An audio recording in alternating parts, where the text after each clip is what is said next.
Sveiki, grįžtam prie gumų. Šiandien turiu tokias Relax Shark. Čia jos daugiau panašios jau į ryperius. Pamačiau Gariūnuose, nusipirkau, išbandyt, labai patiko. Žiauriai patiko, nelabai. Tik tai tiek, kad jie labai platus ir jeigu dar kažkas tai gaudo ofsetiniais kabliais neperpjovė gumos, tai aš nežinau, ar išeis iš viso su jais pakirsti. Todėl aš visus juos. Šiaip aš visus guminukus įpjaunu, o šitos tenka pjauti itin giliai, kad gautųsi štai toks dalykas.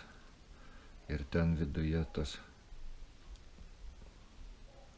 ofsetinis kabliukas labai smagiai vaikšto. Aišku, prieš tai aš dar patepu prieš pradėdama žvejot. Nu ir šiaip, jeigu ilgiau žvejoju žvejybos metu, aš dar čia į vidų įkišu kažkokio tai